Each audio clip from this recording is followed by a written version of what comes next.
last night and kind of heard a little bit of your interview post game. What was kind of your thoughts on the game and how things went down? Yeah, obviously South Alabama is a terrific midweek opponent.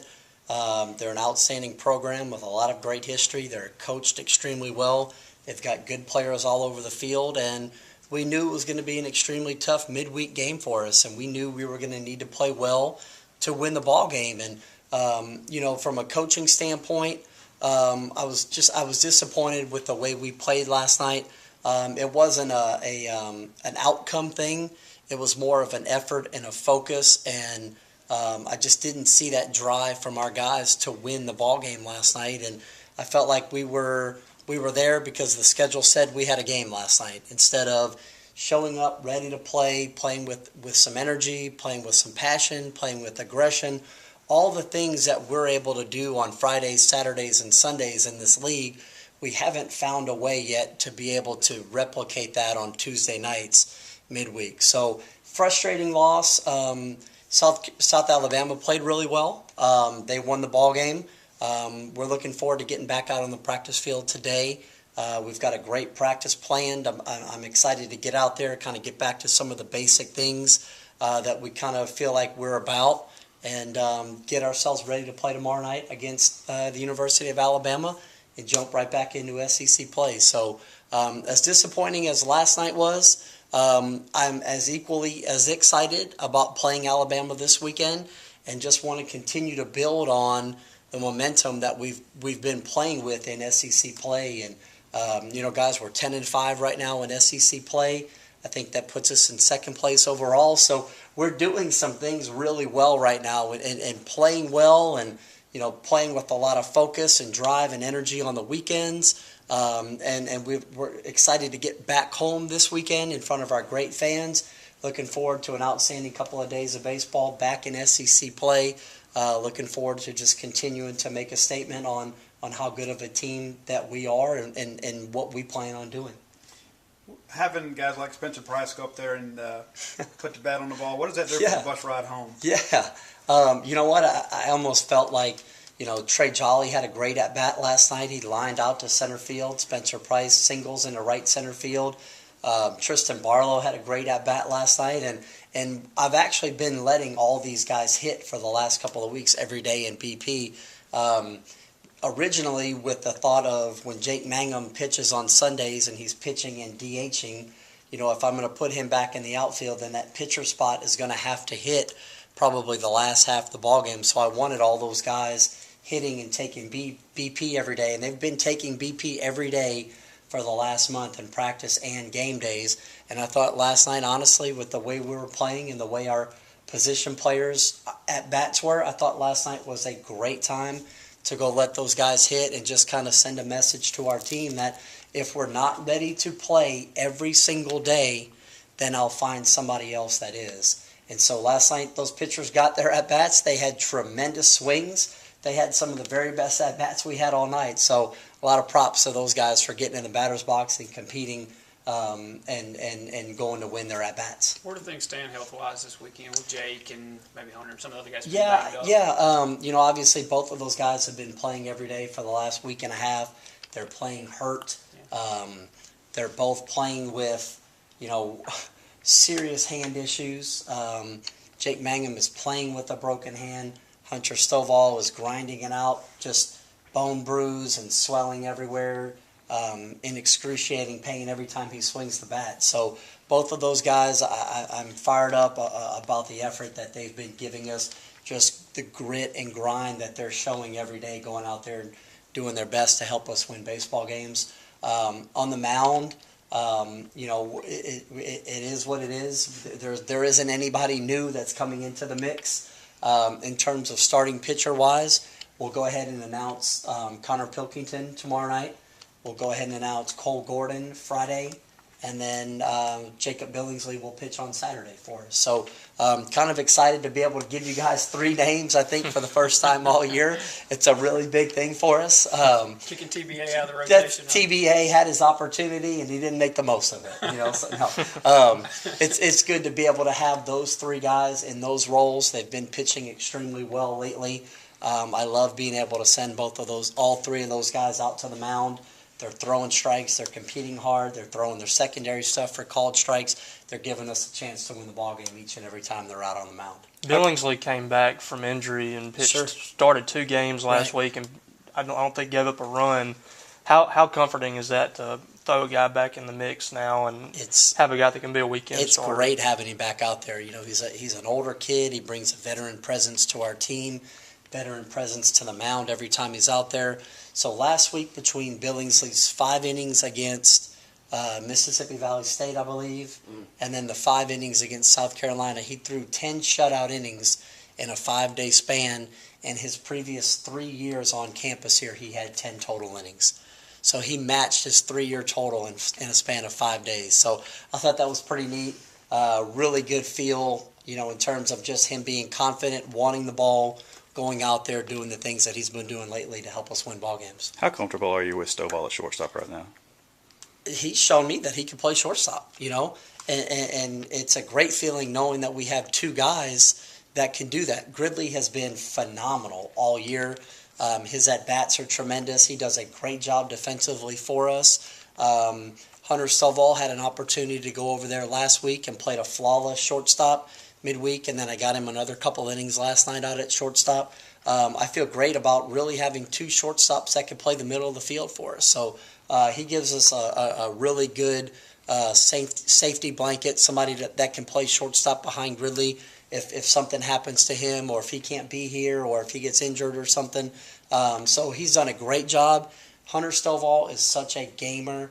He works hard every single day. I love what he brings to our team. He is an absolute beast of a competitor, and I love having him in our lineup every day. Will it just be Saturday that Ryan's going to be out? Yes, he's only going to miss 1 day this week. It will be Saturday, and so that's why we've been getting Stovall some innings over there. Somebody's going to need to play shortstop on that Saturday. He has his sister's wedding that he's going to be at Saturday, so that's kind of one of those once in a lifetime, moments that he absolutely has to be there for. As much as we want him playing shortstop and hitting in our 3-hole that day, that family obligation is going to take him there for his sister's wedding. We'll miss him for the day, but I think if he's not here, I think his family and his sister's probably going to be mad at him the rest of his life. So he needs to go do that. So he has our blessing on that. He actually brought that up to us back in December that this was going to happen. And so I couldn't even begin to tell you guys how appreciative I was for him coming to me, giving me that much of a head notice, and not just showing up today going, "Hey, Coach, by the way, my sister's getting married Saturday. Do you mind if I go?" So we had that taken care of back in December. So I love just how proactive he was on the situation. Was that a no-brainer for you, that decision? And are you surprised by some of the negative reactions? To me, it was an absolute no-brainer. Yes, he needs to go there. He needs to be at his sister's wedding. He needs to be in those pictures. He needs to be in those photos. He needs to be in those stories. He needs to go give his speech. All those kind of things. That is a once-in-a-lifetime moment that he can't miss. He needs to go do that, and like I said, he has my full blessing on it. Are we going to miss him? Yeah, guys, absolutely. He hits third for us and is an all-SEC type performer at shortstop. So that's why I've been so encouraged by the way Stovall has played at shortstop in the last week or two when he's had opportunities. So we'll miss him. I know Stovall will do a great job at shortstop. I'm not scared at all to put Hunter Stovall at shortstop. He is an absolute gamer. Anybody else unavailable this weekend? No, we're good to go. Everybody is available, good to go. We will be at our full strength. Whatever that total number of available players are, we will be at that number, and we'll be ready to go play baseball against a University of Alabama team that plays really hard, that has quality starting pitching. They have pitchers in this league that have won a lot of games in their career. So, guys, I know Alabama's SEC record is not going to jump out at fans or people around the country, but I know Coach Goff over at Alabama is an outstanding baseball coach. Their pitching coach, Terry Rooney, does an outstanding job with their pitchers. They will be ready to play this weekend. We have to play extremely well if we want to be competitive. We have to play extremely well if we want to win the series. So I completely throw records out of the equation. This is a very good baseball team that is capable of beating anyone on any given day, and we are going to respect them just like they are in first place right now. It doesn't matter the records or what place. Everybody in this league has outstanding baseball players that play really hard, that want to win every single weekend. So the University of Alabama is our opponent this weekend. They're going to be a tremendous challenge for us. We can't wait to get out there and go compete against these guys. And we feel like we're going to play really well, and I expect us to play really well. And I want us to play hard with passion, with focus, and play the type of ball game that represents what Mississippi State baseball is about. And that's all the past and the traditions and the All-Americans and the first-round picks and the big leaguers and the Omaha appearances. This program has been great for a really long time, and I expect our guys to play hard every single day to uphold those traditions. Starting the back half of that SEC schedule now, is there ever any thought in the back of your mind that even with all the injuries and the stuff that you guys had to deal with, that all this is going to catch up to you at some point? You know what, guys? I keep saying it is what it is, and that's the best thing I could say about it. Our guys have done a phenomenal job of taking it day by day. We don't look at the big picture. It's all hands on deck every single day. We play really hard. We get after teams. Our guys love to compete. We love to play, and that's why we've been winning ball games, because I really feel like we play extremely hard.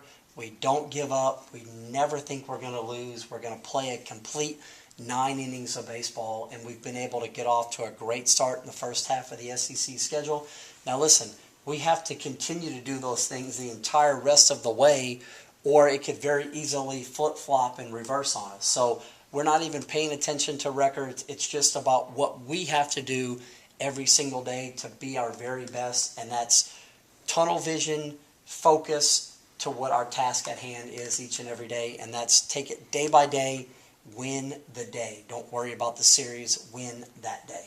For Saturday, I'm guessing Brown at second and Stovall plays, and then Blaylock back in left. Yeah, I don't really know what we're going to do outside of those moves. It'll kind of be a staff decision in terms of who's playing well, who's swinging it well, who's defending it well, who can play what for a span of 3 hours, that type of thing. So we'll kind of have something mapped out, and then we'll kind of go accordingly from there based upon how guys are playing for the weekend. When you said everybody's available, Ashcraft too? Ashcraft, knock on wood, should be available. He's going to throw a flat ground today. If he feels okay after that, I'm hoping to have him available this weekend on the mound in some capacity, not in any kind of starting role. It might be just a very short 1 inning span, but we will certainly welcome him back with open arms as soon as he can get back out of the mound, that's for sure.